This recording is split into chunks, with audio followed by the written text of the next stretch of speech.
Maggie, you did an awesome job with this speech. And I'm not just saying that because of the content of your speech, it was just everything that was involved with your speech.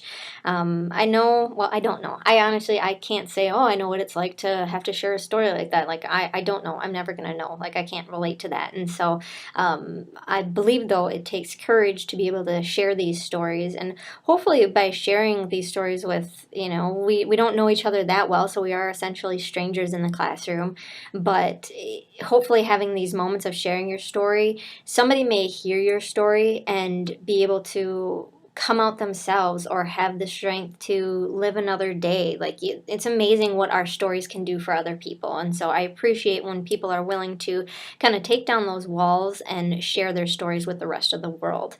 I thought you did a really nice job, and you do this in a lot of your speeches. You do a good job of balancing the humor with the serious side of things. And that's sometimes how we deal with things that are really difficult for us to talk about. Is we'll break the tension by telling a joke and then get back into it. Like, you hear people telling jokes all the time at funerals. Like, we don't think that maybe that's the appropriate time to be cracking jokes, but it's the way that we deal with pain. We don't want to feel that pain all the time, and so let's tell a joke right now to kind of ease that pain.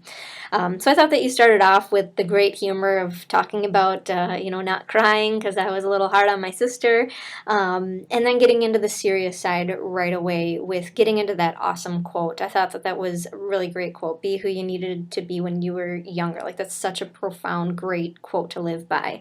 Um, and then getting into the flashback, which, talking about your mother, like, that was a hard time, but you started off by using humor and saying, I can see why we had a strained relationship. She dressed me this way. And so setting it up with that humor and then getting into the serious side. And then you did the same thing with talking about Jenny, and saying, well, I look like the disabled one in the picture, and then getting into the serious side. And so you had these moments of relieving the tension and then getting serious. And so it wasn't a speech that was serious all the way through, and it also wasn't funny all the way through, because that's not what the speech called for. And so you had a really nice balance of those two.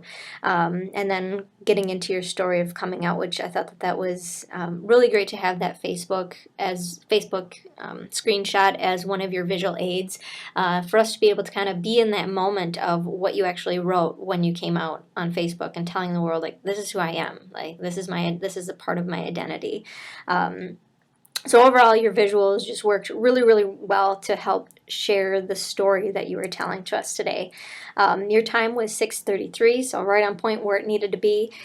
The only thing, I guess, that I would critique would be with your delivery. At the start of your speech, your hands were in your pockets, and that's a very closed-off nonverbal, which obviously sharing a story and trying to open up with difficult topics like this, that's to be expected for nonverbals. And maybe as you get to share the story more and more, you'll be aware of those nonverbals and feel more comfortable and not have the hands in the pockets, as well as eye contact. Your eye contact was a little bit lacking, but again, it's to be expected. When we talk about difficult topics, we tend to not make eye contact as much. So overall, I thought it was a powerful speech, a great speech, a funny speech, a serious speech. It was just good from beginning to end. So well done, and thanks for sharing.